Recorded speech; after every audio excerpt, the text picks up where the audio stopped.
Kuidas täita hääletamissedelit?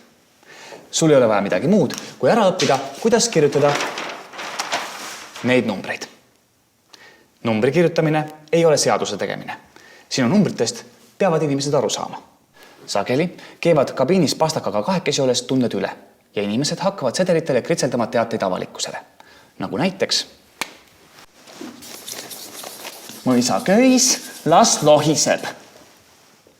Või ka populist. Valimisjaoskonna töötajal on võimatu aru saada, keda te silmas peate. Teie sõnum kehtib ju paljude poliitikute kohta. Säärane hääletussedel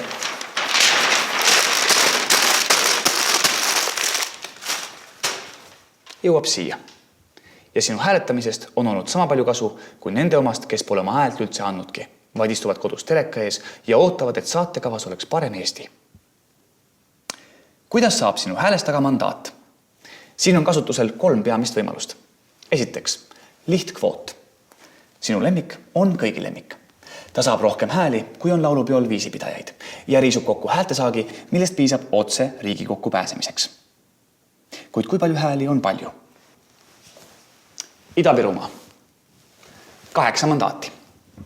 Valimas käib nii palju inimesi. Tuleb jagada hääletamas käinute arv mandaatide arvuga ringkonnas. Kogenud poliitik juba teab, tal tuleb kokku koguda 4542 häält, et saada Riigikokku ning pääseda peaaegu 4 aastaks tüütust kohustusest külastada Ida-Virumaad. Tavaliselt piisabki Eestis lihtkvoodi saamiseks umbes 5000 inimese häälest. Seda on 2 korda vähem, kui käib päeva jooksul inimesi Õlle Summeril või Pärnu rannas. Ära lase otsustada enda eest jorssidel ja nudistidel. Mine ise valima. Teine võimalus. Kuna väga vähesed poliitikud on Eestis sedavõrd populaarsed, et neid tahetaks otse parlamenti saata, siis on välja mõeldud ringkonna mandaadid. Eesti on jaotatud kokku 12 ringkonnaks.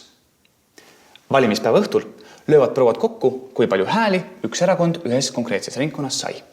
Ja seejärel jaotatakse erakonnale antud häälte arv lihtkvoodi suurusega antud ringkonnas. Näiteks, kui Ühtne Eesti oleks kandideerinud Ida-Virumaal, oleksime me saanud 24 521 häält. Mis oleks meile toonud?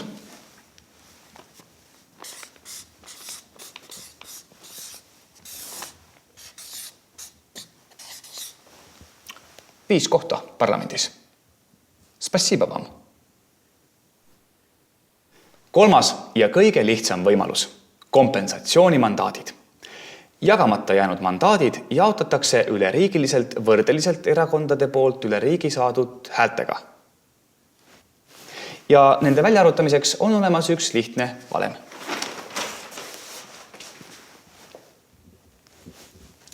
Oih, vabandust.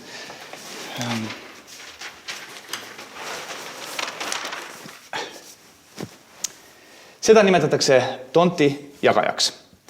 Ja sellest on sama lihtne läbi hammustada nagu erakondade rahastamisskeemidest. Keeruline, aga siiski võimalik. Kuid hääletamissedelile ära kirjuta seda siin, vaid usaldusväärse kandidaadi number.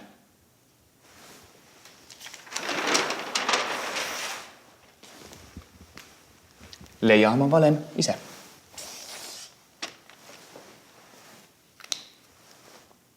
Ja lõpuks meie valimiskooli kõige oodatum lõik. Keda ikkagi valida? Valimiskool aitab. Seekord valige... ma pean ise ka veel natuke mõtlema.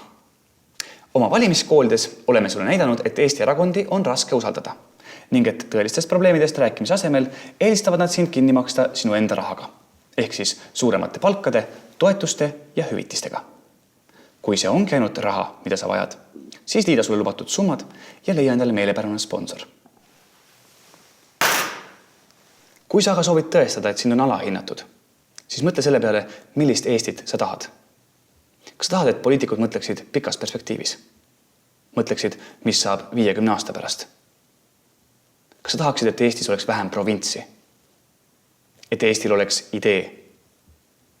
Ära ole kelgunöör. Ära lase teistel hääletada sinu eest. Mine valima. Seda enam, et ennustajate sõnul näitab vihmaussi liikumine, et enne valimisi tulevad poliitikas ärevad ajad ja et 6. märts on ilus päiksepaisteline päev. Sa oled vaba inimene. Vabad inimesed valivad.